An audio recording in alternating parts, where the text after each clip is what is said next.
muchos. Vamos a empezar. Antes que nada, agradecer al Centro Jarales que nos da la oportunidad otra vez de estar con ustedes, a cada uno de ustedes por participar en esta conferencia y sobre todo, muchas gracias al maestro Aurelio Martínez que nos hace favor de acompañarnos para platicarnos esta tarde algo acerca de las adicciones. Pero antes que otra cosa, les quiero platicar que el maestro Aurelio Martínez cuenta con más de 30 años de experiencia trabajando en atención a adicciones. Él estudió en la Facultad de Psicología de la Universidad de Guadalajara, fue psicólogo clínico en Centros de Integración Juvenil Tlaquepaque, director de Centros de Integración Juvenil Guadalajara Sur, La Nogalera, psicólogo clínico en Centro de Atención para Adictos, ha sido responsable del Centro de Atención Primaria en Tepatitlán, en el Consejo Estatal contra las Adicciones en Jalisco, ha sido psicólogo clínico en el Centro de Atención Primaria en Adicciones de Tlaquepaque, y bueno, cuenta con muchísima experiencia, además de haber cursado la maestría en terapia familiar sistémica. Es un gusto para nosotros tenerlo aquí, maestro.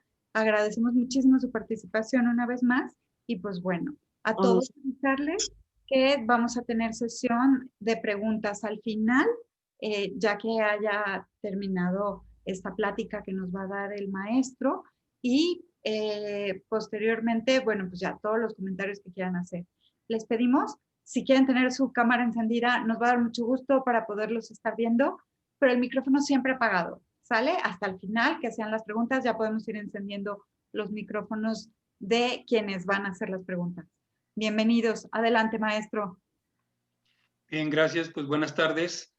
Se escucha muy fuerte esto de 30 años ya trabajando, pero sí, tengo la suerte de haber trabajado toda mi trayectoria profesional, estar trabajando en aspectos relacionados a la prevención y el tratamiento de las adicciones. Mi servicio social también lo hice en la Secretaría de Salud, por allá por el 87, 88, y empezamos a trabajar en un centro antialcohólico, Albergue Los Reyes. De hecho, ahí fue donde hicimos una propuesta psicológica de intervención para las personas que estaban ahí. Posteriormente, eso fue lo que me permitió entrar a los centros de integración juvenil, y bueno, de ahí a la fecha. En el 90 entré al Centro de Integración Juvenil de Tlaquepaque, y actualmente tengo 12 años trabajando en el Consejo Estatal contra las Adicciones. Estoy asignado al Departamento del Sistema de Vigilancia Epidemiológica de Jalisco. Cabe hacer mención de que esto surgió en base a una plática de amigos con Laura René, y estoy aquí como el maestro Aurelio Martínez, simplemente no estoy representando, no tengo el honor de representar a la institución. Entonces, todo lo que diga va a ser responsabilidad de un servidor, y aunque estoy laborando en la institución, pues esto fue, como les digo, surgió de un diálogo de amigos, y desde ahí surge la plática. Voy a compartir, nada más voy a minimizar un poquito esto para, a ver,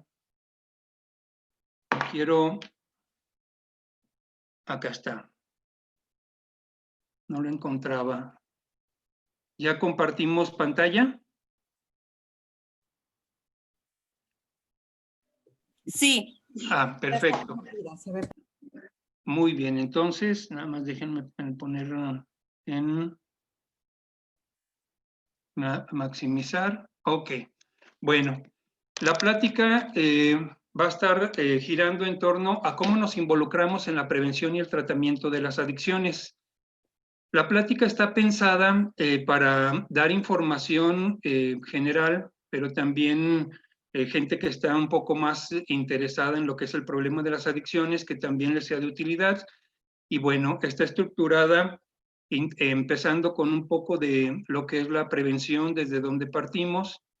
Después voy a abordar unos conceptos básicos, que es lo que trabajamos también en adicciones. me voy a meter a lo que es datos epidemiológicos. A mucha gente no le gustan las estadísticas, pero lo vamos a leer desde el lado humano, o sea, qué nos dicen los números desde el lado humano. Y les voy a compartir también una investigación en la cual participé, estuve coordinando la investigación de familias caóticas y su relación con el consumo de sustancias y su correlación con abuso sexual y violencia, que de hecho ayer fue el Día Mundial de Prevención de Abuso Sexual en Menores.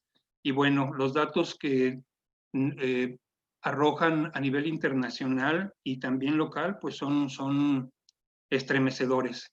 Pero bueno, el problema de las adicciones es un problema muy complejo, o sea, porque intervienen factores individuales, familiares y sociales.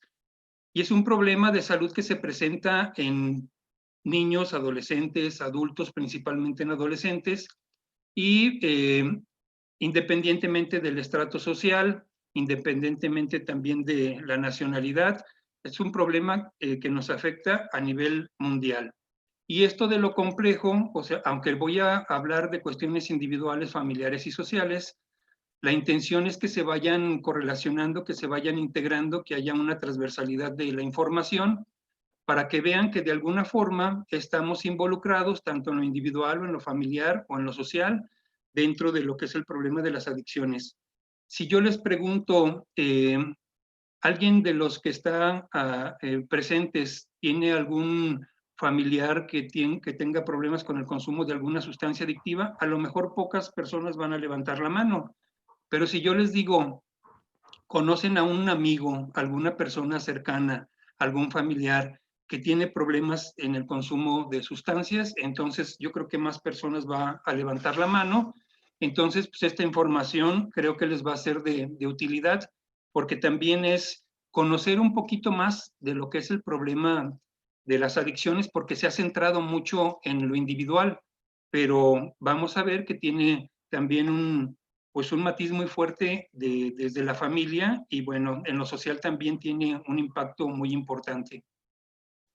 Mencionar que las actividades preventivas que nosotros realizamos, todas parten ya sea de la prevención de adicciones o de la promoción de la salud. Todo lo que hacemos nosotros en prevención de adicciones, estos son nuestros dos ejes.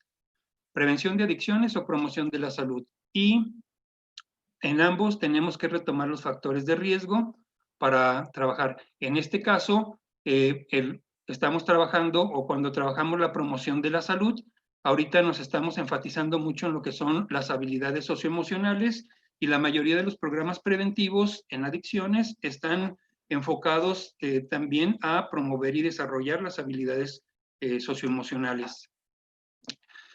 Un aspecto fundamental les decía que si trabajábamos tanto lo que era la prevención de adicciones como lo que es la promoción de la salud, pues debemos de ubicarnos en los factores de riesgo. Pero, ¿qué son los factores de riesgo o cuáles son los factores de riesgo? Bueno, se los voy a ir presentando poco a poco en el transcurso de la charla.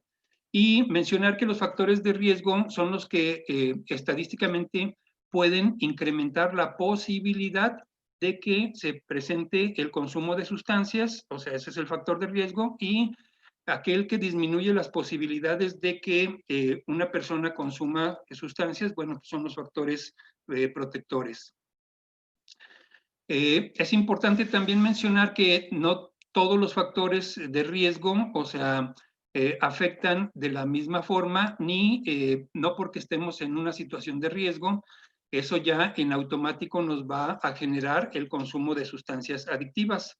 Hay otros factores que constituyen el riesgo para que una persona pueda llegar a consumir o no una sustancia.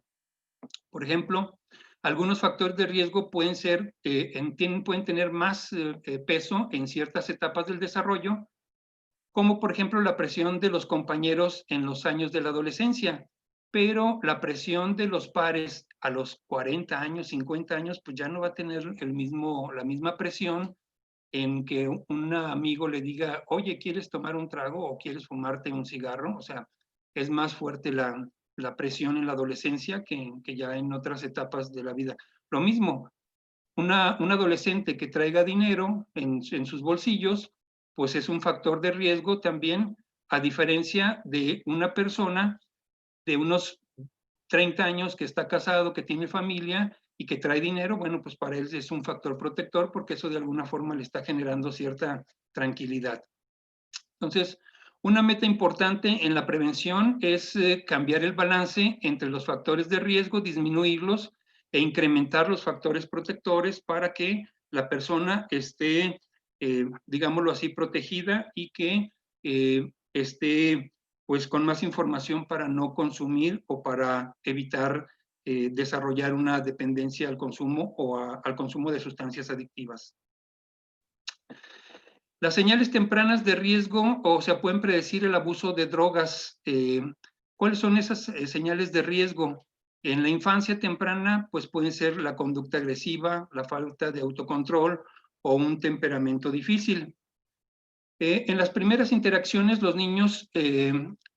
las primeras interacciones de los niños ocurren en la familia. A veces la situación familiar puede aumentar el riesgo de que el niño, para que abuse o consuma drogas en un futuro. Por ejemplo, la falta de cariño y el respaldo por parte de los padres o cuidadores, una crianza ineficiente, cuando hay negligencia, omisión, agresiones, o cuando hay un cuidador, o sea, el padre, la madre, el abuelo o el cuidador utiliza algún tipo de sustancia, ya sea que fume, que tome o que consuma drogas. Y esto, créanme, lo que es más común de lo que nos imaginamos, ¿eh? No sé si ustedes hayan visto niños pequeños que están llorando y los papás no acuden a ver qué tiene. O sea, generalmente un niño llora porque tiene hambre, porque está sucio, quiere cambiar el pañal o porque tiene hambre. Y muchas veces pasan 15, 20, 30 minutos y el niño sigue ahí todavía llorando y, o sea, los padres no se acercan a, pues, a atenderlo. Entonces, ahí hay negligencia, obviamente, pues creo que hay falta de cariño y, bueno, esas son situaciones que se van manifestando en el transcurso de la vida de una persona. Como les decía, no porque haya algún factor de riesgo quiere decir que en automático ya una persona vaya a desarrollar un consumo. No porque a un niño no lo atiendan porque está llorando, quiere decir que de adulto va a ser una persona que consuma, no es una forma lineal, sino simplemente el cúmulo de situaciones o factores de riesgo son las que van incrementando la posibilidad de que una persona consuma sustancias. Las interacciones fuera de la familia también pueden involucrar un riesgo, tanto en los niños como en los adolescentes. Por ejemplo, un comportamiento negativo en la escuela o una conducta antisocial, el fracaso académico, las relaciones con compañeros que abusan de drogas, a menudo es un riesgo más inmediato para que los adolescentes se han expuesto al abuso de drogas y al comportamiento pues, delincuencial. Mencionar que en un brazo operativo del Consejo Estatal contra las Adicciones son los centros de atención primaria en adicciones. Y los centros de atención primaria estaban aplicando tamizajes en escuelas secundarias para ver cuáles eran los factores de riesgo. Y uno de los principales factores de riesgo era la relación con los amigos y la relación con la familia. Entonces, pues esto también es un factor de riesgo. Creo que más adelante les voy a presentar algunos datos, el por qué la familia también es un factor de riesgo y hoy fuera de la familia, o sea, estos aspectos que se presentan pueden ser factores de riesgo. A menor edad de los niños, mayor necesidad e importancia de involucrar a los padres. Esto, de alguna forma, nuestros abuelos ya lo sabían, la importancia de estar pendiente de los niños, de estar pendiente de que cuando empieza a caminar, tomarlo de la mano, que no se caiga, cuando empieza a caminar, bueno, pues estarlo cuidando, cuando va al kinder, saber quiénes son sus compañeros, cómo se llaman, a qué fiestas sí los dejamos ir, a qué fiestas no lo dejamos ir, cómo se llaman los amiguitos. Cuando esto lo hacemos de una forma natural, bueno, pues es un factor protector y es importante el involucramiento desde este momento y desde esta etapa de la vida. Si no se hace en esta etapa de la vida y se quiere hacer en la adolescencia, el adolescente lo percibe como una persecución, como una situación incómoda y no lo ve como algo natural, va a decir, si nunca me han cuidado, ¿por qué ahora me andan cuidando? Entonces, de ahí la importancia que los cuidados y la supervisión sea desde que el niño está pequeño. Las familias pueden proveer protección contra el futuro de abuso de drogas, pues créanme que esto que les voy a comentar, estos tres aspectos, casi son mágicos para la prevención de lo que es las adicciones. Un vínculo amoroso, fuerte, entre los hijos y los padres. La participación de los padres en la vida del niño, estar al pendiente de qué le gusta, qué no le gusta, quiénes son sus amigos, o sea, estar al pendiente del niño y límites claros y una disciplina aplicada consistentemente. La mayoría de las personas con problemas de adicciones tienen problemas con reglas, normas y límites. Entonces, cuando los papás saben implementar lo que son las reglas de una forma clara y una disciplina constante, créanme lo que es mágico, es palabras mágicas esto de reglas, normas y límites bien implementados. En la escuela, los programas de prevención se concentran en las habilidades sociales, como les platicaba al principio de la charla, y habilidades sociales y académicas, incluyendo el mejoramiento de las relaciones con compañeros, el autocontrol, la toma de decisiones, el saber manejar los problemas y las habilidades para rechazar las drogas. Todas estas habilidades que están en negrito son habilidades socioemocionales, habilidades sociales que se están implementando ahorita en los programas preventivos que estamos trabajando en las escuelas principalmente. Una de las cosas que se menciona, bueno, sobre todo de las recomendaciones que hace el NAIDA, Instituto Nacional de Abuso de Drogas, a nivel internacional, y que pertenece también a la Organización Mundial de la Salud, es que los programas de prevención en las escuelas deben estar integrados al programa académico escolar, ya que el fracaso escolar está fuertemente asociado al abuso de drogas. Se menciona que el apego escolar es un factor protector, pero la deserción escolar o el fracaso escolar también es un factor de riesgo para que una persona consuma drogas, o las personas que consuman drogas también puedan abandonar lo que es el proyecto escolar. Entonces, por eso los programas integrados fortalecen los lazos de los estudiantes con la escuela y reducen la posibilidad de que la abandonen.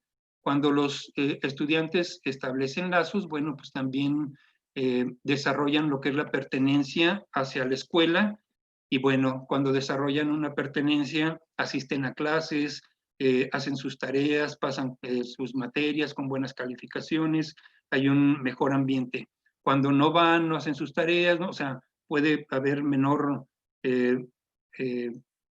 ¿cómo se puede? Calificación, y esto, bueno, también puede traer problemas a los muchachos a nivel académico, y esto puede ir generando tensiones que se puede convertir en un factor de riesgo. Los padres pueden usar la información sobre los factores de riesgo y de protección como ayuda para desarrollar acciones preventivas positivas, para apoyarlos en el desarrollo de habilidades sociales antes de que ocurra el problema. El hecho de platicar con los adolescentes es muy importante. Muchos papás decimos, bueno, es que yo le pregunto y no me contesta, o me contesta con monosílabos, sí, no. ¿Fuiste a la escuela? Sí. ¿Cómo estás? Bien. O sea, ¿cómo te sientes? Bien. Aquí lo importante o una recomendación es de que sea el papá, la mamá, el adulto quien le platique al adolescente qué hizo, qué le gusta, cuáles son los planes, o sea, y eso creo que poco a poco va a ir propiciando el que haya una buena comunicación con los adolescentes cuando de alguna forma no es muy fluida la interacción y la comunicación con los adolescentes. Las interacciones preventivas pueden proporcionar las habilidades y el apoyo para mejorar los niveles de los factores de protección de los jóvenes de alto riesgo y prevenir que progresen en el abuso de drogas. Bueno, por lo que les estaba comentando, cuando una persona desarrolla habilidades sociales o tiene información o está consciente de que las drogas tienen un efecto dañino en el cuerpo, bueno, pues eso se convierte en un factor protector y propicia que la gente, o sea, se aleje de este tipo de prácticas. Pero bueno, hablamos de lo que son las drogas y hablamos de la drogadicción y hablamos de un problema individual y hablamos de situaciones familiares, ahorita las vamos a ver, y situaciones sociales, pero la Organización Mundial de la Salud, ¿cómo ubica el problema de las drogas? Y eh, creo, bueno, no creo, los visualiza más desde una forma médica y un problema más individual.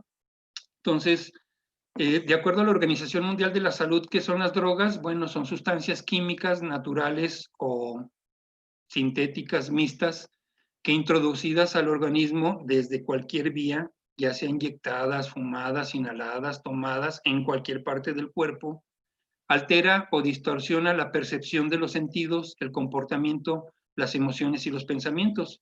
Son 4 las funciones del sistema nervioso central que afectan las percepciones, el comportamiento, las emociones y los pensamientos. Mucha gente dice o nos pregunta, oye, cómo podemos detectar a una persona cuando empieza a consumir sustancias? Bueno, pues aquí está, cuando una persona empieza a tener modificaciones en lo que es su comportamiento, sus emociones, sus pensamientos, se aísla, tiene cambios físicos, se retrae en su recámara, no quiere compartir tiempo con la familia, cambia de música de la que escuchaba, empieza a tener parafernalia que se utiliza para el consumo de drogas, cambia los amigos, sale de noche, menos de día. Bueno, todas estas son situaciones que de alguna forma nos pueden servir de foco rojo para decir, bueno, algo está pasando con mi hijo, con mi adolescente, y bueno, acercarse para ver qué es lo que está pasando. Entonces, bueno, estos son como algunos aspectos que les quiero comentar, o sea, en relación a la distorsión de los sentidos, la modificación del comportamiento, las emociones y los pensamientos pueden ayudarnos para saber cuando una persona está consumiendo sustancias. ¿Qué es la tolerancia? Es la adaptación que tiene el organismo a la sustancia, es decir, la necesidad de incrementar la dosis para alcanzar los mismos efectos cuando se estaba consumiendo en un principio. Es decir, en un principio hay una dosis, una persona, por ejemplo, se puede tomar una cerveza y lo marea, y ya después se toma una cerveza y no pasa nada, tendría que tomarse 2 para tener el mismo efecto, y bueno, ya después necesita 3, después necesita 4, y así podemos ver a los jóvenes que dicen, aguanta mucho bebiendo, es bueno para tomar, toma 10, 12 y no se embriaga. Pues no es que sea bueno para tomar, lo que pasa es que ya está desarrollando una tolerancia a la sustancia que está consumiendo, en este caso, el alcohol.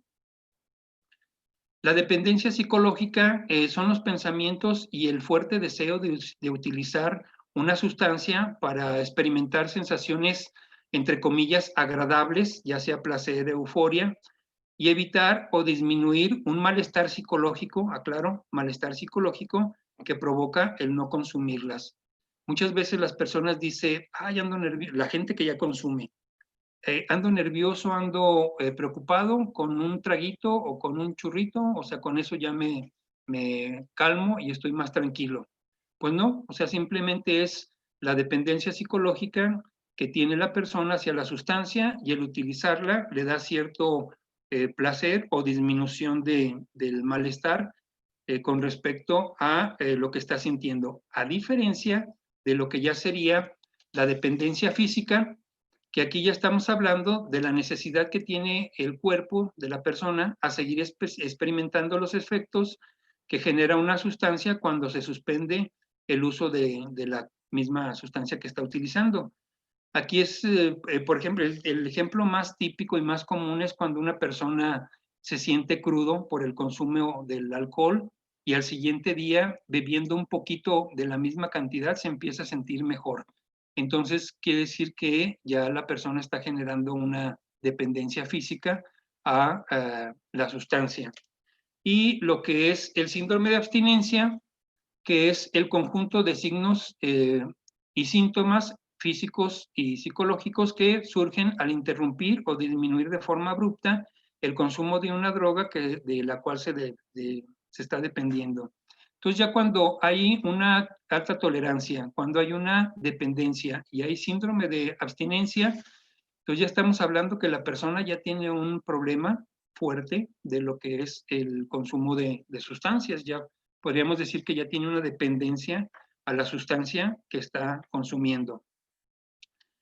El proceso adictivo no se da de un día para otro, generalmente tarda años. La persona empieza consumiendo o probando una sustancia, generalmente no les gusta, pero siguen probándola en reuniones sociales o con los amigos.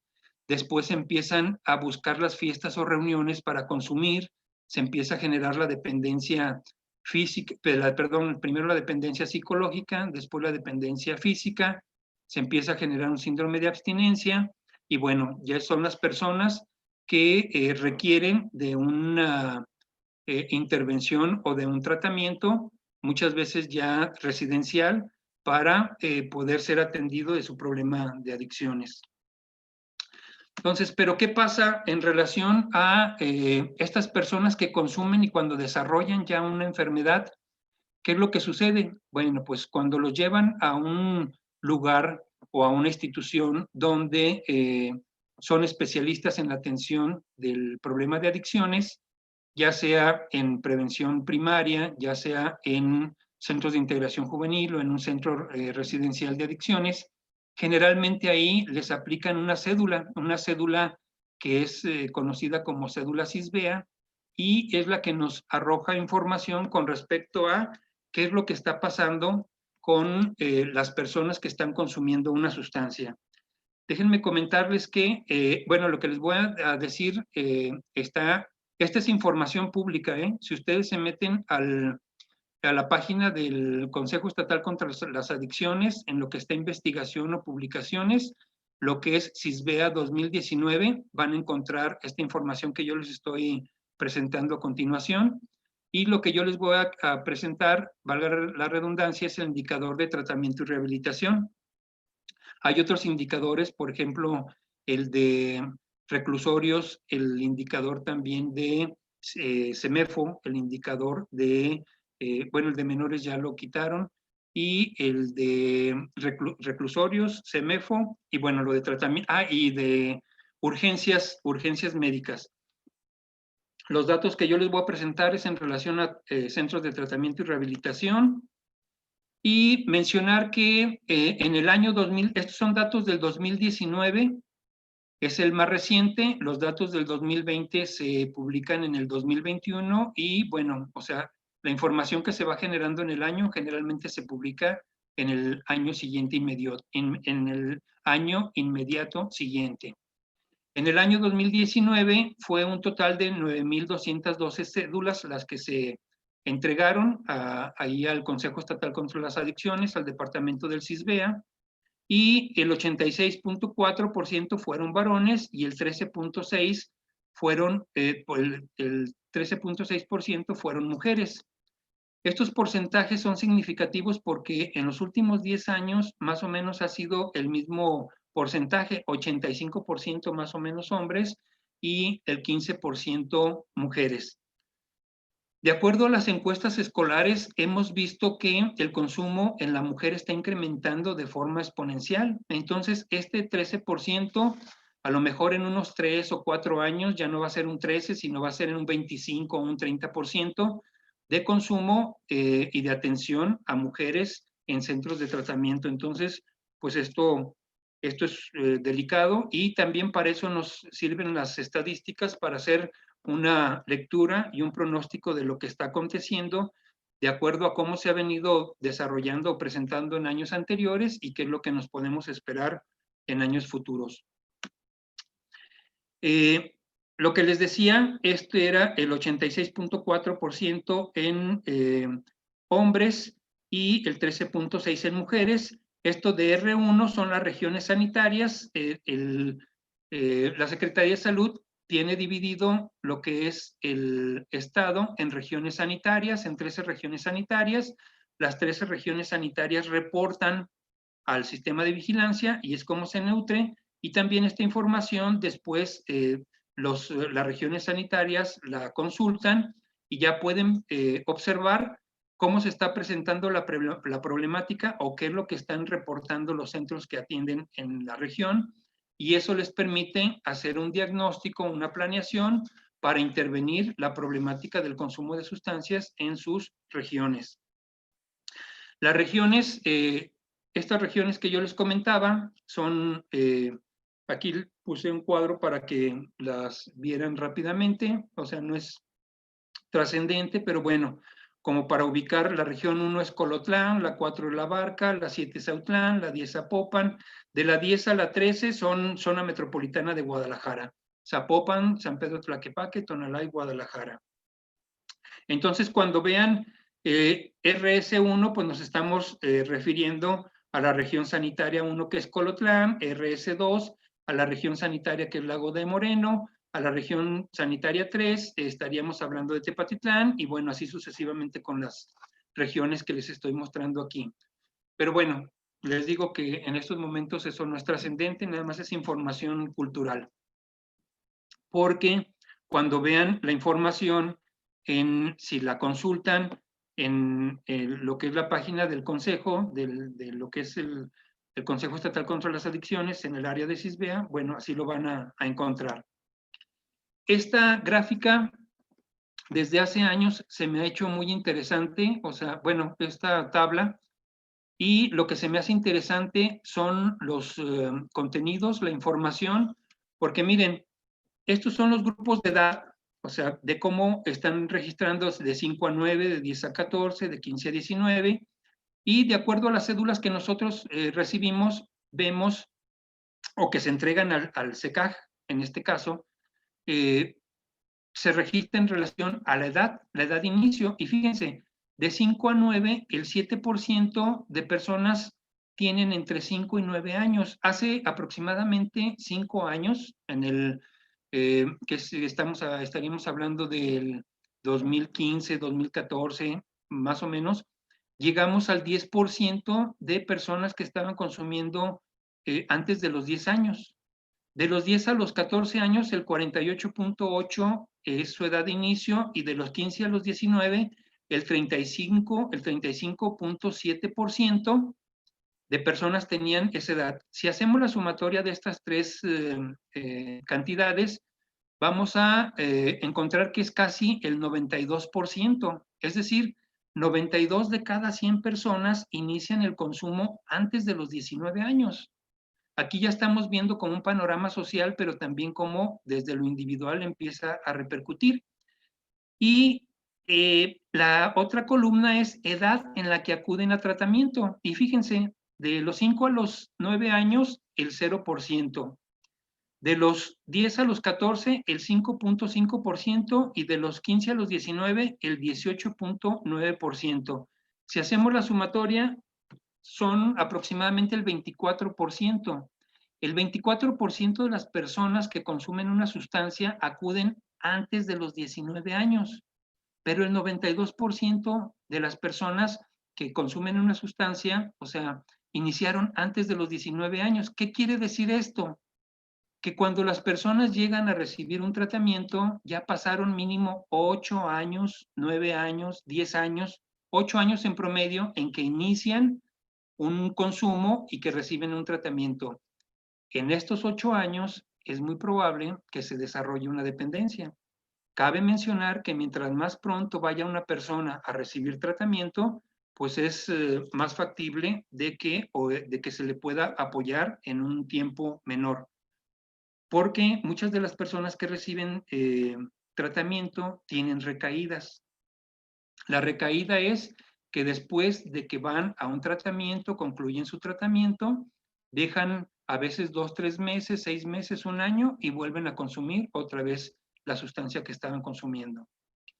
Y esta gráfica también me llama la atención, se las quiero compartir, porque actualmente la droga de impacto que más está consumiendo es la metanfetamina, el cristal. ¿A qué nos referimos cuando hablamos de droga de impacto? Droga de impacto es la sustancia que ocasionó que la persona solicitara un tratamiento. Es decir, una persona puede estar consumiendo marihuana, pero si consumió metanfetaminas y eso le ocasionó problemas o tuvo un brote psicótico o lo detuvo la policía o lo mandaron a un centro de tratamiento, entonces su droga de impacto es la metanfetamina, no el alcohol. Aunque consuma más el alcohol o su droga de uso sea el alcohol, su droga de impacto fue la metanfetamina, en este caso el cristal. Y el cristal hace 10 años estábamos hablando de un 3-4%, y ahorita se ha incrementado muchísimo lo que es el consumo de cristal. Y el alcohol, que era también una de las sustancias más altas por las que iban a recibir tratamiento, pues ha disminuido. La marihuana, el 12.9%. Aquí, en un futuro, esperamos atender más personas porque estaba leyendo que el día de hoy el Senado ya legalizó la marihuana, lo van a pasar a la Cámara de Diputados para que se legalice cualquier uso. Y cualquier uso me estoy refiriendo también al consumo, entre comillas, recreativo, que no tiene nada de recreativo, pero bueno, entonces esperamos un incremento en algunos años de la droga de impacto, de la marihuana como droga de impacto. Otro de los datos que esperamos con esta, haciendo un pronóstico, es de que es muy probable que lleguemos hasta el 70-75% de personas que reporten a la metanfetamina como droga de impacto. Dejen mencionarles, hace rato cuando hablábamos de lo que era el proceso de la dependencia, hablábamos que la dependencia se genera en años. No es de un día para otro. El DSM-4, que es el diagnóstico de salud mental, hablaba de un año de consumo ininterrumpido. Ahora también el DSM-5, el diagnóstico de salud mental, menciona de un año de consumo ininterrumpido, a excepción de la metanfetamina. La metanfetamina es una sustancia altamente adictiva, entonces una persona que consuma durante 6 meses de forma ininterrumpida el cristal, ya la podemos diagnosticar con un problema de trastorno de la personalidad por el consumo de uso de la metanfetamina, cosa que antes tendríamos que esperarnos un año. Pero lo dramático es que las personas que están consumiendo metanfetamina están teniendo otras series de problemáticas en otros sistemas del organismo. Por ejemplo, nos decían, el titular de ahí del departamento es un doctor, es un pediatra, y le comentaban colegas de que personas que están consumiendo metanfetaminas reportaban dolor abdominal. Entonces, y no sabían por qué. Entonces, cuando hacían una exploración en el abdomen, encontraban que había, por decirlo de una forma llana, pedazos de intestino muerto, lo cual tenían que cortar para volver a conectar el intestino, y eso a consecuencia del consumo de la metanfetamina. Problemas cardíacos, problemas renales, daño cerebral. O sea, ahorita se está recomendando que las personas que tienen una dependencia a la metanfetamina acudan a lo que es un neuropsicólogo. Antes recomendábamos que fueran con el psiquiatra, ahora también con el neurólogo, para que haga una exploración de los daños. Bueno, en relación a la escolaridad, decíamos que el apego escolar es un factor protector, y la ausencia de la renuncia a la escuela puede ser un factor de riesgo. Y fíjense, si hacemos un conteo de las personas que nosotros estamos atendiendo en los centros de tratamiento, casi el 67-68% dejaron su escuela al nivel secundaria. Muy pocas personas terminaron una licenciatura. Entonces, aquí se comprueba la hipótesis, o bueno, se puede reforzar, de que a mayor escolaridad, menor probabilidad de consumo de sustancias, a menor escolaridad, mayor consumo de sustancias. Y esto se los presento como dato interesante. Lo mismo decíamos de la familia hace rato, 58.2 son solteros. Esto quiere decir que están viviendo en nuestro contexto social de Jalisco. Si es una persona está soltera, la mayoría están viviendo con sus padres. y el 58% son solteros, están viviendo con sus padres, y el 16% son casados, el 15.6% son unión libre, el 6.3% son separados, el 2.3% son divorciados, pero si hacemos el conteo de estas 4 rubros, vamos a encontrar que no nada más está viendo afectado la persona que está consumiendo, sino también mínimo la pareja, el hijo, la suegra, el suegro, la mamá, el papá. Entonces hay una repercusión ya social mayor. Y esto que también se me hace importante, de cómo acuden las personas cuando van a tratamiento. El 53% dice que va de forma voluntaria, aunque muchos de ellos van acompañados de la esposa o de la mamá. Y ya después, cuando pasan con el psicólogo, cuando los están atendiendo o les aplican las cédulas del CISBEA, les preguntamos, ¿cómo fue que acudiste? De forma voluntaria, yo vine por mi voluntad. No es cierto, o sea, la mayoría los lleva la familia. Pero fíjense, lo llevaron amigos o familiares el 31%. Si hacemos la sumatoria, quiere decir que el 84% fueron por de alguna forma consejos de un amigo, la familia, y que lo convencieron. Sabemos que las personas de forma voluntaria no van hasta que ya el problema se les está saliendo de las manos. Entonces, los amigos y la familia tienen un impacto muy fuerte para las personas que están consumiendo y que vayan a tratamiento. Entonces, si ustedes tienen un amigo, un familiar, un conocido, es importante tener información, saber dónde enviarlos, porque muchas veces lo que es la información o el consejo de un amigo o del familiar tiene un impacto muy fuerte en lo que es las personas que están consumiendo para que vayan a recibir un tratamiento. Y fíjense, curiosamente, los psiquiatras hacen muy pocas derivaciones y los médicos, pero bueno, esto ya es motivo de otra plática. Quiero platicarles también de la investigación con la que un servidor se tituló, que fue la investigación de familias caóticas y su implicación con el abuso sexual, violencia y consumo de sustancias adictivas relacionado en zona metropolitana, y se publicó el trabajo en diciembre del 98.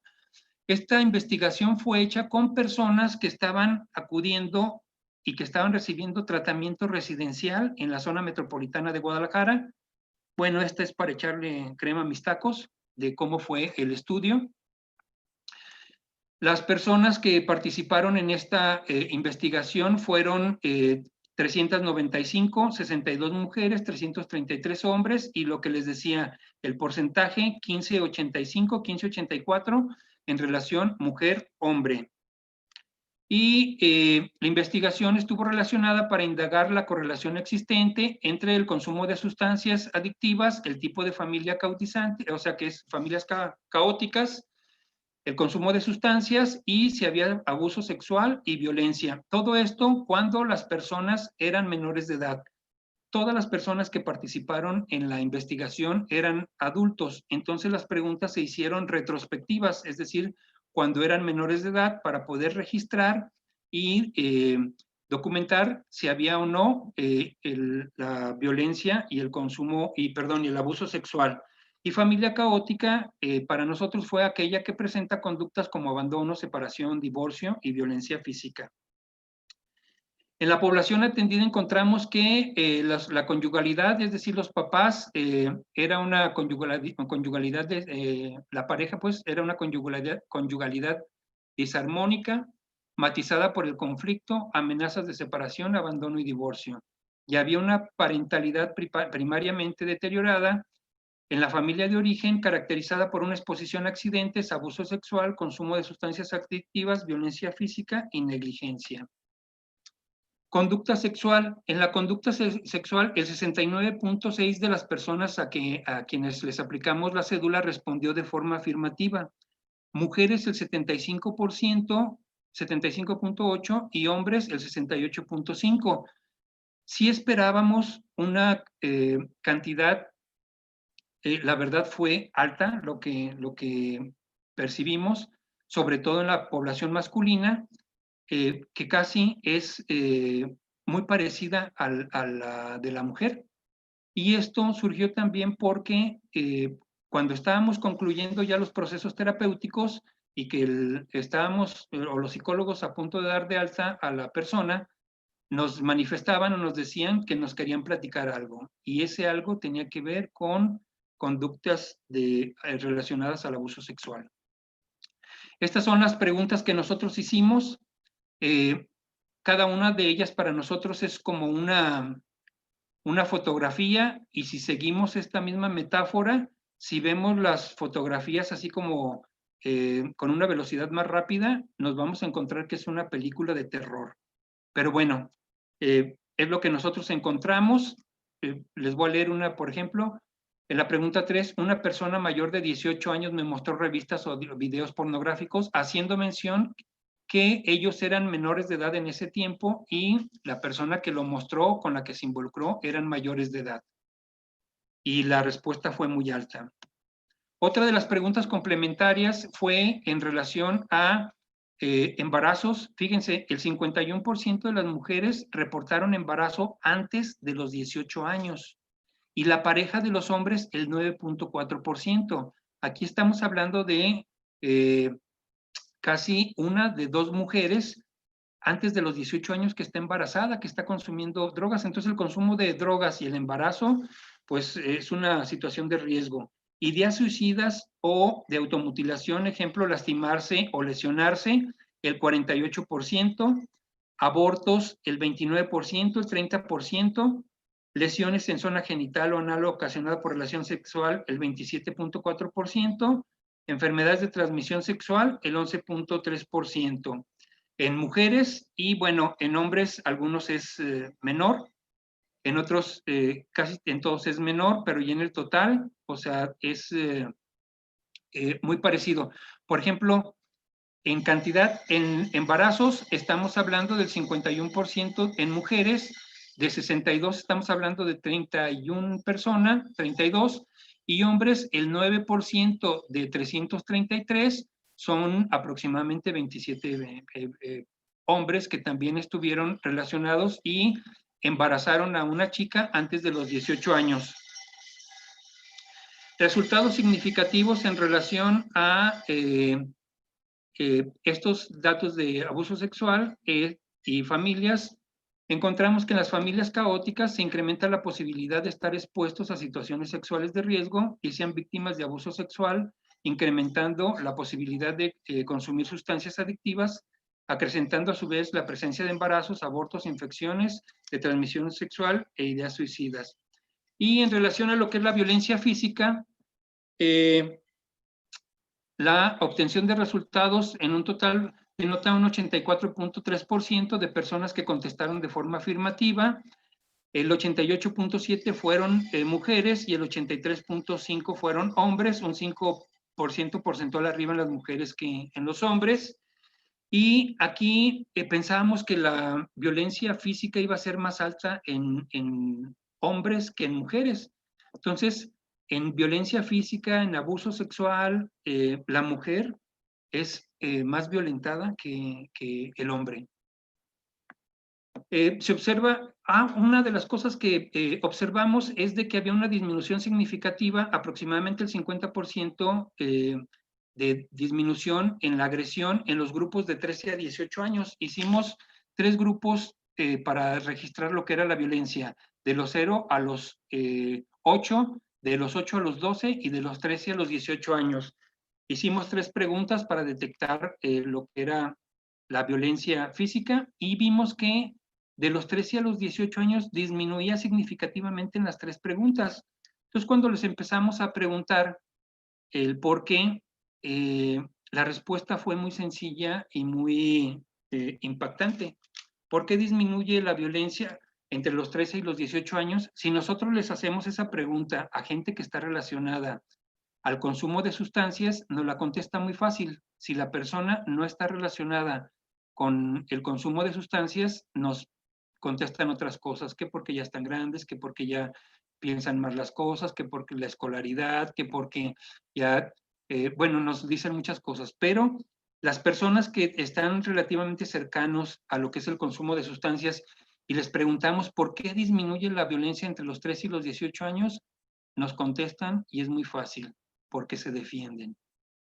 Entonces, el hecho de que se defienda a un adolescente de la agresión de su padre genera un trastorno y una desestructuración, porque nos relacionamos en una forma, en dos dimensiones, una de autoridad, que es vertical, y otra horizontal, que es una relación de iguales, de simétrica y complementaria. Entonces, cuando la persona desafía a la autoridad, automáticamente se relaciona ya prácticamente en la mayoría de sus vínculos de una forma igualitaria, de una forma simétrica.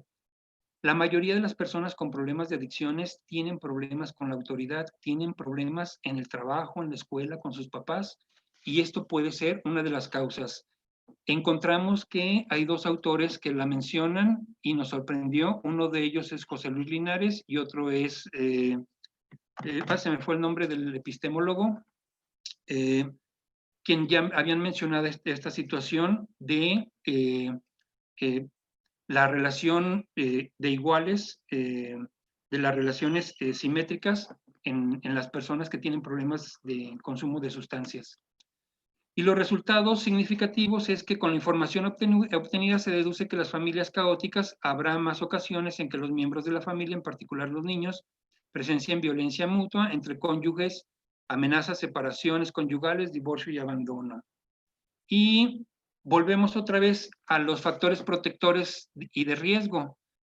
¿Por qué vuelvo otra vez a los factores de riesgo y protección? Porque lo que les platicaba en un principio, creo que ahora ya adquieren otra dimensión y podemos ver por qué los factores de riesgo en la familia pueden ser clave en la prevención del uso de sustancias en adolescentes, como el establecimiento de un vínculo amoroso, monitoreos conductuales, una comunicación abierta con los hijos, establecimiento de límites firmes y constantes. O sea, les decía que esto era como palabras mágicas, y después de ver un poco la información que les presento, pues creo que queda claro el porqué de esta situación en relación a los factores protectores. Y bueno, el monitoreo y la supervisión de los padres son esenciales para prevenir el abuso de drogas. Ya les mencionaba en un principio de acompañar a los niños, saber quiénes son sus amigos, si va o no va a la escuela, las calificaciones, estar al pendiente. Y una recomendación que también nos hacen es de que los programas de prevención comunitario que combinan dos o más programas eficaces, como los basados en la familia y en las escuelas, pueden ser más eficientes que un programa individual. Y mencionarles que la compañera, la maestra Adriana Leiva, el doctor Luis Javier Robles y su servidor estamos monitoreando un programa preventivo que se llama DIRE, Desarrollo, Integro y Resuelvo con Éxito, que lo estamos implementando en niños de preescolar, de 4 años a 12, de 4 a 12 años de edad. Y bueno, desafortunadamente lo de la pandemia nos interrumpió.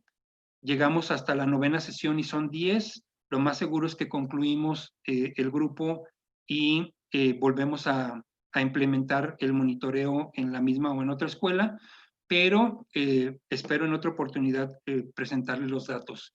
Y pues muchas gracias. No sé si estén de acuerdo y pasaríamos a la sesión de preguntas para ver cuáles son las inquietudes con respecto a la información que les estoy presentando. Muchísimas gracias, maestro. A ver, pues, quien tenga preguntas las pueden poner en el chat o las pueden pedir, levanten su mano y les abran el micrófono y pregunten. ¿Veis auriculares? A ver, ¿quién quería preguntar? Perdón, ya no alcancé. Carla Magallanes. Adelante. Hola, ¿qué tal? Buenas tardes. ¿Qué tal? Buenas tardes. Oiga, una pregunta. Bueno, son dudas que me surgen. Digamos, tengo 2 adolescentes hoy adictos en recuperación, afortunadamente, ¿no? Ajá, sí. Mi hijo, el de 18, estuvo en Centro de Integración Juvenil y me llama mucho la atención porque, por ejemplo, estuvo 1 año y ahí nosotros como familia no recibimos la ayuda necesaria que hoy conocemos por otros medios, que son como NA, AA, Codependientes Anónimos, etcétera. Y me llama la atención esta parte y sobre el tema de las polaridades, porque por ejemplo aquí solo se menciona familias caóticas en el sentido de violencia, digamos, ¿no? Ajá. Pero también como que no fue nuestro caso en este aspecto, pero sí fuimos padres sobreprotectores, digamos, entonces es la polaridad. Sí. Es algo que muy poco se maneja. Tonalá, de que es donde nosotros vivimos, donde tienen ustedes su casa, no tiene este servicio de centros de integración juvenil. A mí a nosotros nos mandaron directamente al de Guadalajara, que fue donde estuvo mi hijo, inició con marihuana, al año termina, pero al otro año, o sea, 2 años después, empieza a ingerir cristal, ¿no? Sí. Este año estuvieron ambos internados por esa situación, y ahí fue donde conocimos la atención a familias, no en la clínica, sino directamente ya por otro lado, ¿no? Digamos. Entonces, sí es importante esta situación de la familia, pero ¿por qué no se toca? ¿Cuál es la situación de solo atender al paciente o, digamos, al enfermo, digamos, en este aspecto?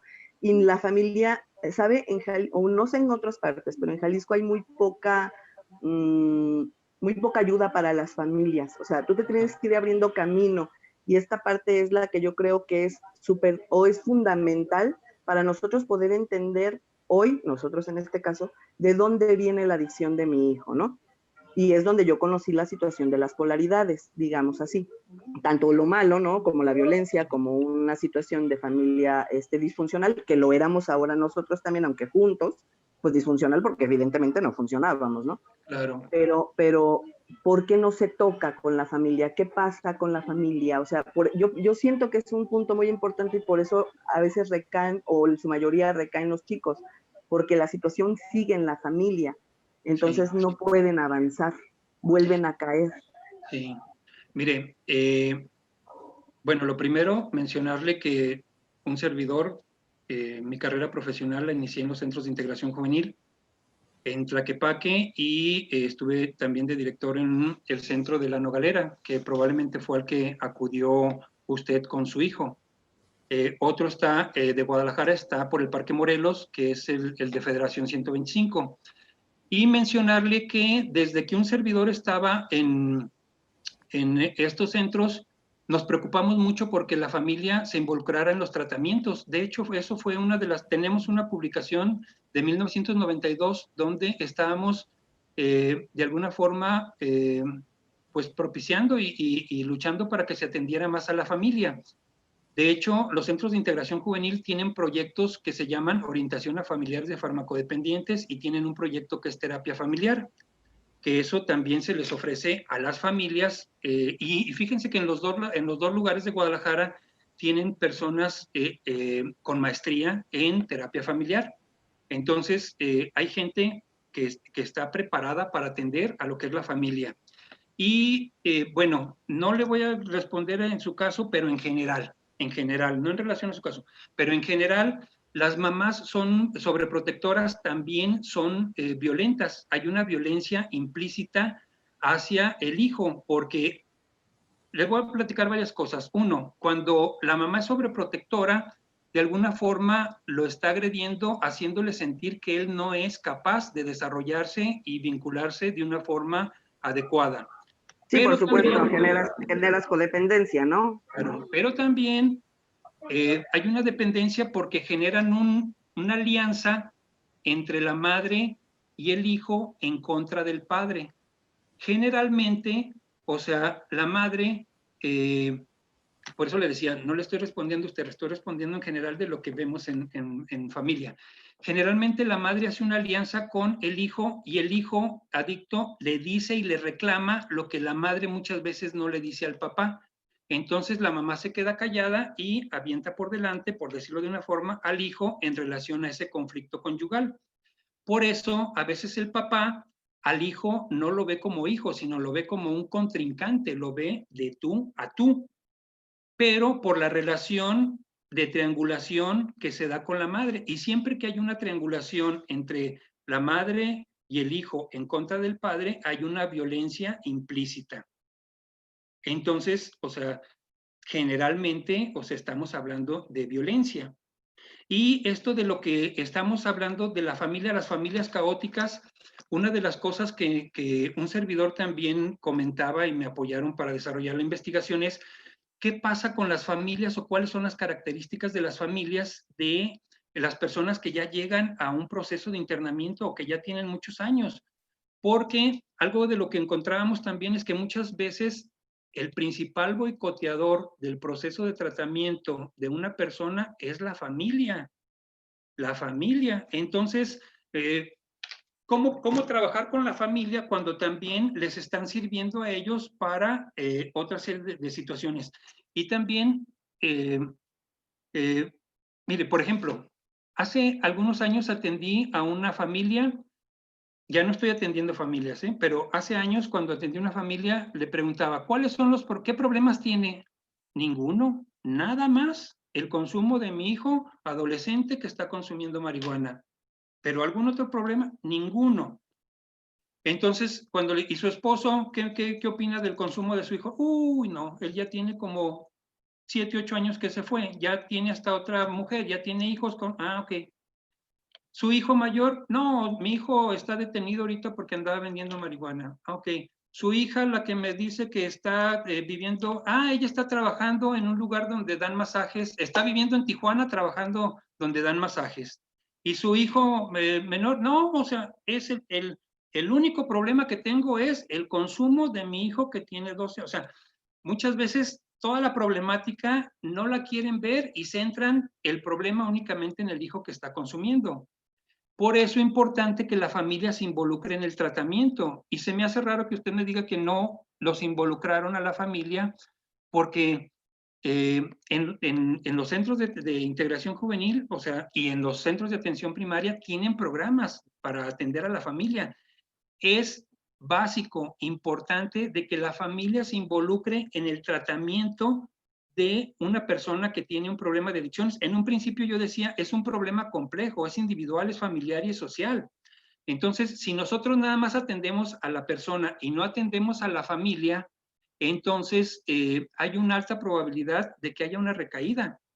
Muy alta la probabilidad. Si el muchacho cambia y la dinámica o la relación de la familia no cambia, entonces tenemos un riesgo de que haya una recaída. Cuando yo atendía a personas con problemas de adicciones, iba la mamá generalmente a la primera sesión y decía, doctor, porque a todos nos dicen doctores, doctor, vengo porque mi hijo consume sustancias, mi niño consume sustancias. ¿Y por qué no vino su niño? No, pues es que no quiso venir. Ah, ok. ¿Qué consume su niño? No, pues marihuana y alcohol. ¿Desde hace cuánto? No, pues ya como 10 o 12 años. A ver. Me está diciendo que su niño y tiene como 10 o 12 años consumiendo. ¿Qué edad tiene su niño? 35, 38. O sea, hay una infantilización también de las personas que están consumiendo. Entonces, es importante, o sea, involucrar a la familia para tener mejores resultados en la atención. Otra cosa también es de que es importante que en las instituciones cuenten con un psiquiatra, o sea, para que haga una valoración, o sea, que haya una evaluación médica psiquiatra, pero que también haya terapeutas familiares para que el abordaje o la atención sea integral y tener mejores resultados. Perdón, pero si o está en condiciones todavía de ir al centro de integración juvenil y decir que quiere una terapia familiar o que quiere una atención familiar, y estoy seguro que se la van a dar. Sí, bueno, vamos a hacer el intento porque le digo, ahora ya estamos involucrados con esta situación de los grupos de que le mencionaba de AA, NA. Yo, por ejemplo, estoy en uno de codependientes porque me di cuenta con base al procedimiento, pues que evidentemente ese tipo de violencia era en mi caso, ¿no? En el caso de nosotros. Claro. Entonces, estamos de cierta manera con ese programa, a los 12 pasos, a las 12 tradiciones, y ahí fue donde nos evocamos, pero no fue a raíz de la clínica, o sea, ya había avanzado el problema 8 años, claro. Y entonces ya había arrastrado a mi otra hija, porque no solamente fue mi hijo, sino ya también mi otra hija consumía cristal. Sí. Entonces, ahorita van saliendo y en eso estamos, en ese momento, pero nosotros no recibimos ninguna terapia familiar en el Centro de Integración de Guadalajara, ninguna. Y desafortunadamente el consumo de cristal cada vez está más fuerte y más alto en los jóvenes. Y ahorita con lo que usted me está comentando, permítame retomar la información para comentar, retomar y mencionar a las demás personas de que en Jalisco somos un estado donde hay una buena relación entre los grupos de ayuda mutua y los profesionales. Hace 25, 30 años había un conflicto. Cuando un profesional iba a dar una plática, lo primero que nos decían es, ¿tú consumes? O sea, contestáramos lo que contestáramos, ya nos descalificaban, porque si no consumíamos, entonces no vamos a comprender, no hay ese puente de comprensión entre la enfermedad. Y si consumimos, entonces, ¿qué les vamos a decir si somos igual que ellos?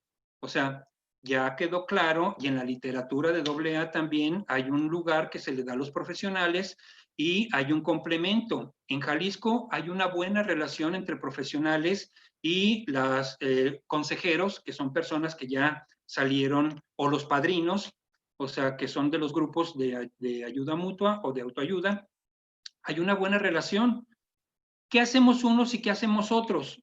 El grupo de ayuda mutua da contención, da un acercamiento, da una confrontación, da una comprensión.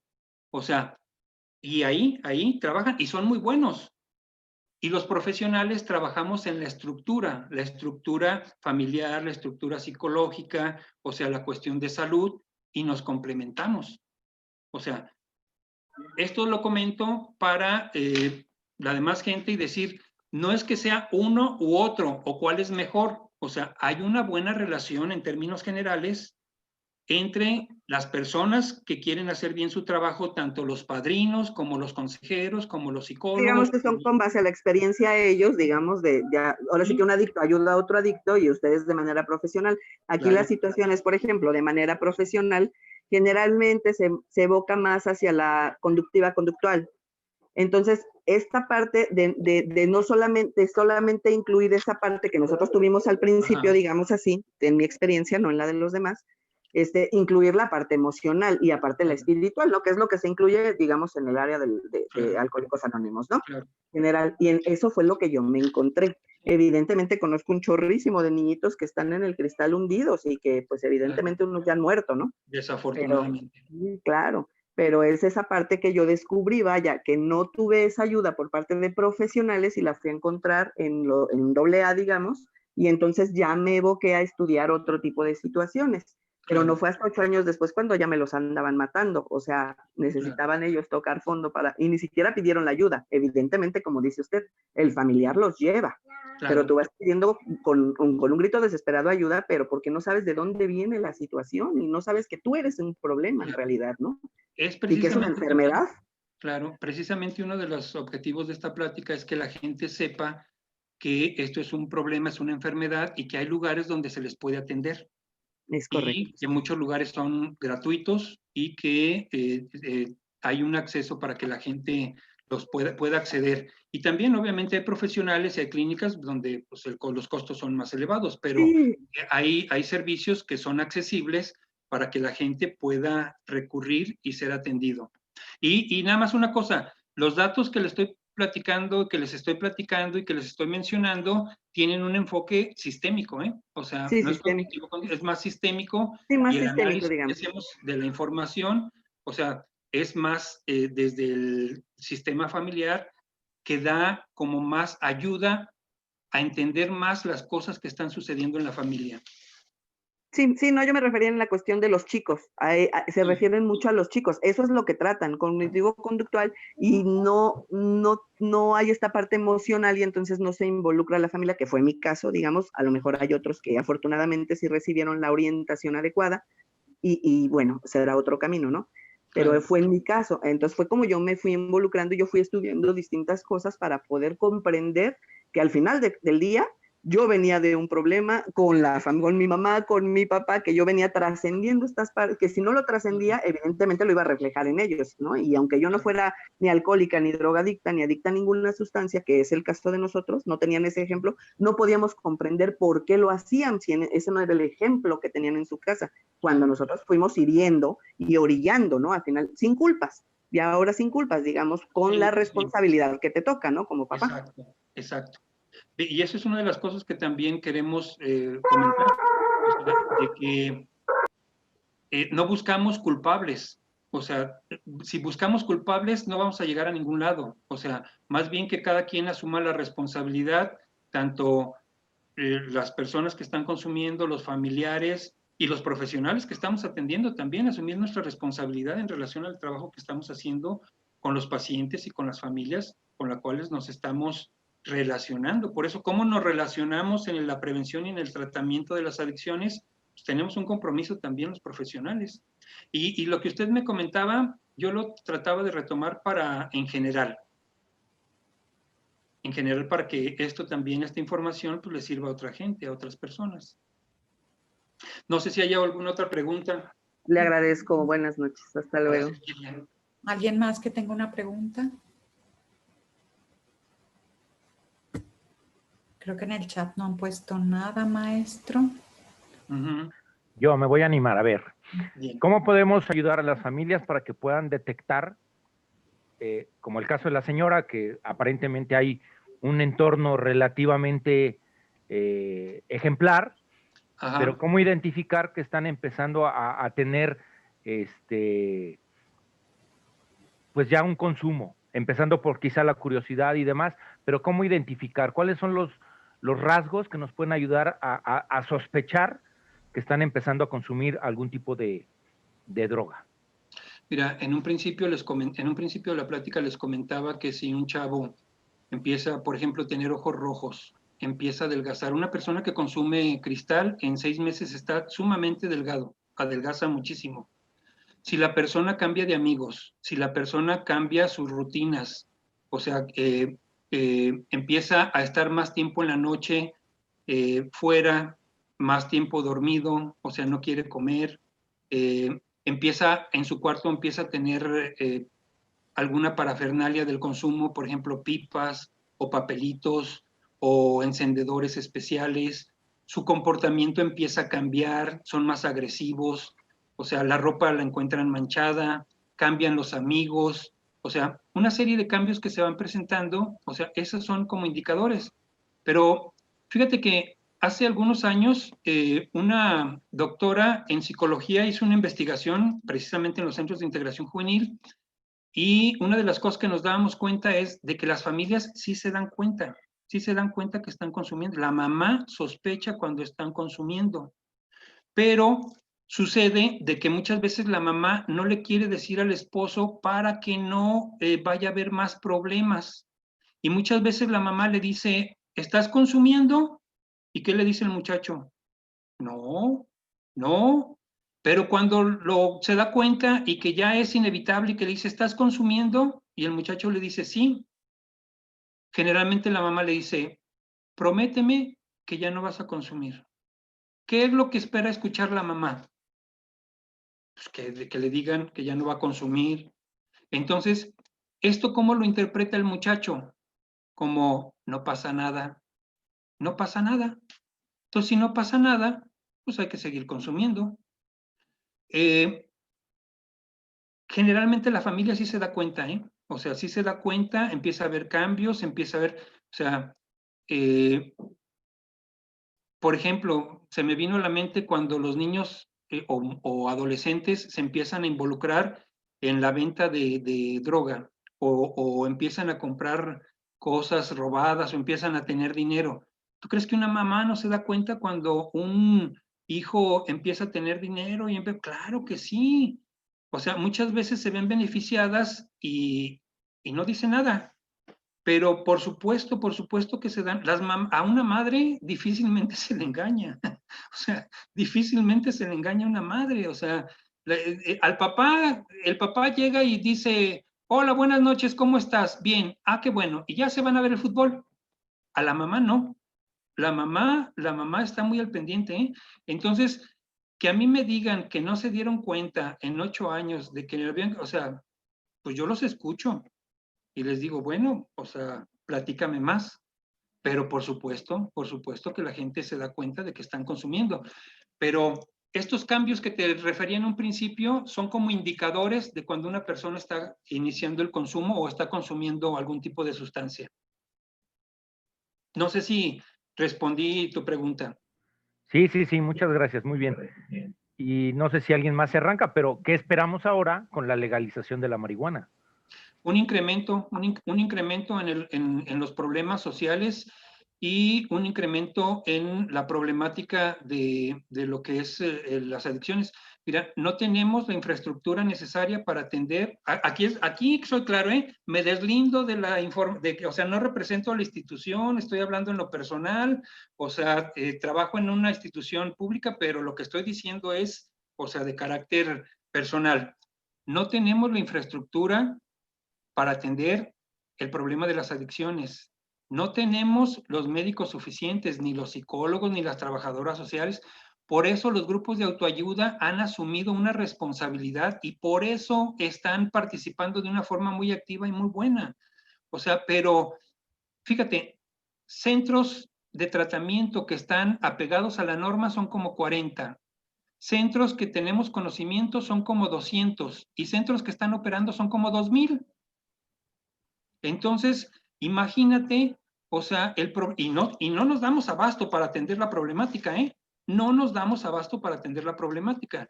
Entonces, con el consumo con la legalización de la marihuana, se nos viene un problema. Dicen que los impuestos van a ir a salud.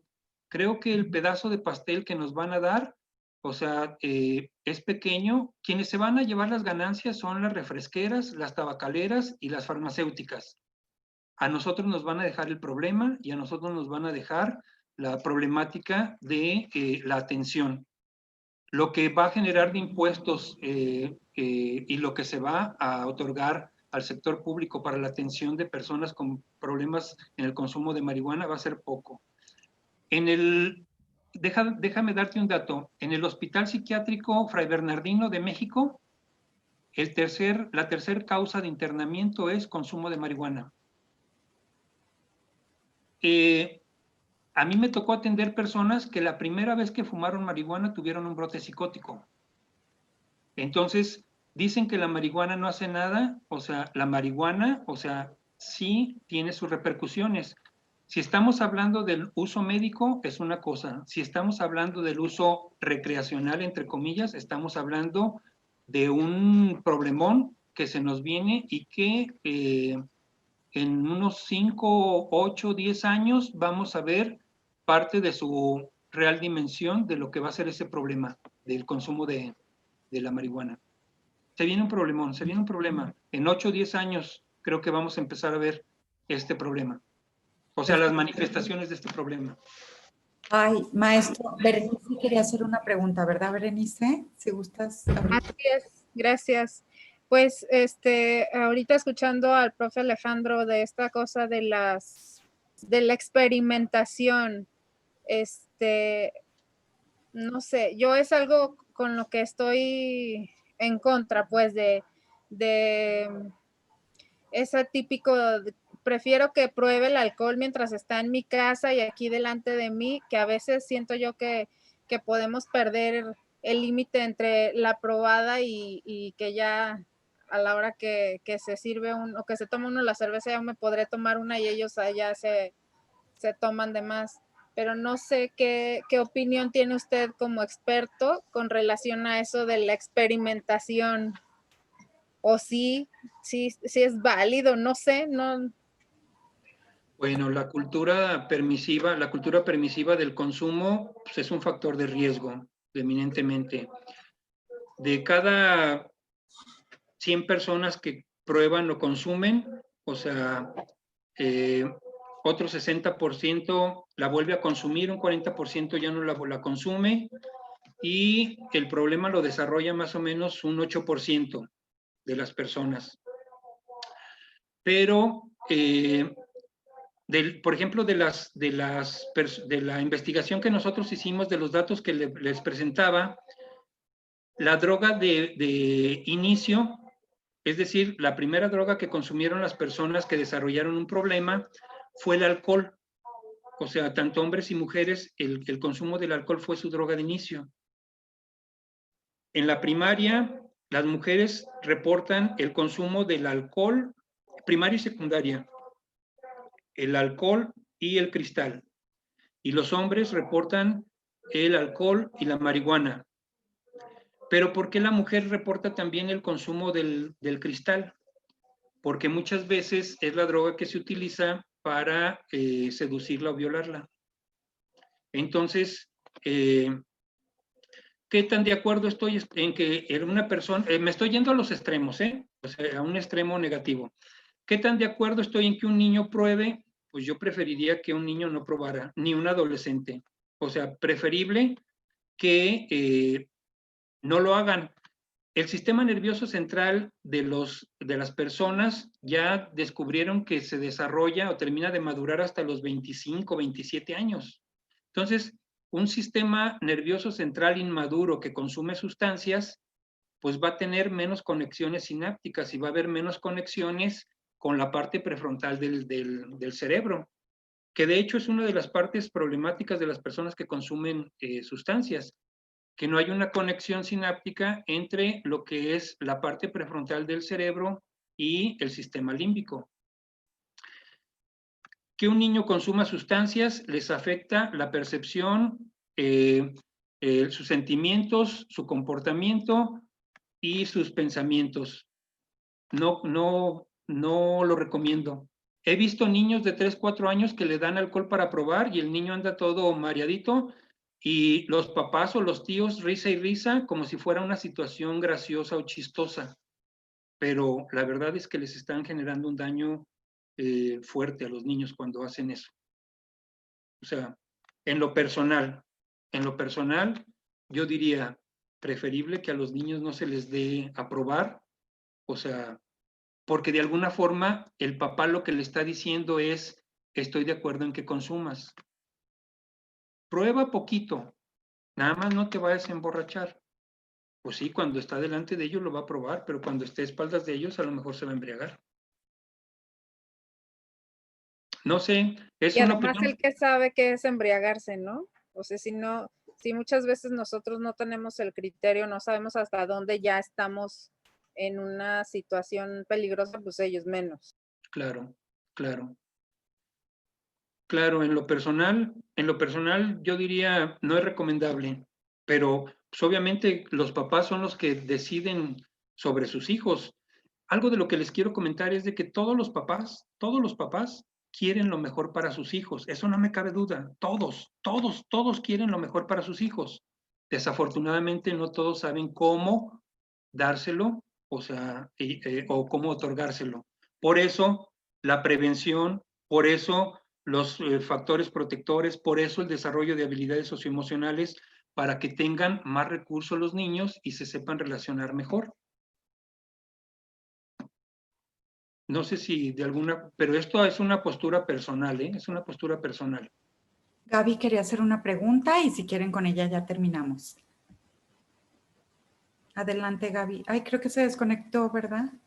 Adelante, Gaby.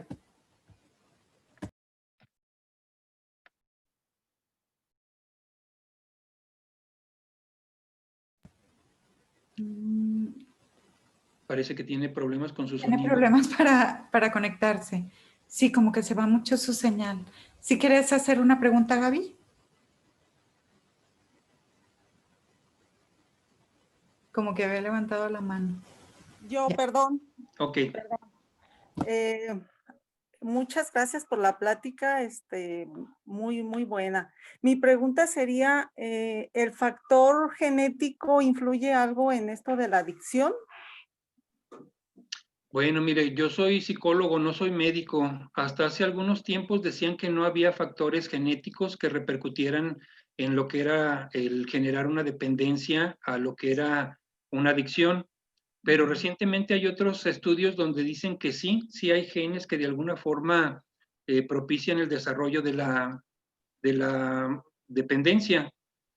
Yo me inclino más por una situación social, socioemocional, más bien emocional y social del vínculo que hay de la persona con sus seres cercanos, sus seres queridos, más que una situación biológica o genética. Pero le digo, soy psicólogo, a ciencia cierta no, o sea, porque los estudios son contradictorios. Y obviamente, pues como yo soy preventólogo, pues yo digo, no, o sea, hasta ahorita no ha habido o la información que yo tenía no había información que dijera que sí había una Cuestión genética. cuestión genética, pero pues he escuchado, no he leído, pero he escuchado que dicen que sí, pero, o sea, perdón, ahí esa respuesta, pues no se la podría contestar. Ok, muchas gracias. Gracias a ustedes, gracias a todos por participar. Maestro Aurelio, ha sido un honor tenerlo aquí con nosotros. Muchísimas gracias. Alejandro, ¿quieres decir algo antes de despedirnos? No, igual darle las gracias, maestro Aurelio. Creo que abre el panorama para muchas cosas, sobre todo que, como decía la señora Carla, pues nuestro enfoque está mucho en la formación de las familias, ¿no? Porque el apoyo familiar, evidentemente, mientras mejor consolidada esté la familia, más información tenga la familia, vamos reduciendo los posibles riesgos que el medio ambiente de por sí ya nos ataca, ¿no? Pero bueno, muchas gracias a todos por conectarse, muchas gracias, maestro, nuevamente. Gracias. Laura, gracias a Muy todos buena la y plática. estamos en contacto. Muchas gracias a todos. Gracias, Aurelio. Hasta luego, Gracias. buenas tardes. Adiós. Gracias, gracias. Buenas noches, gracias. Diga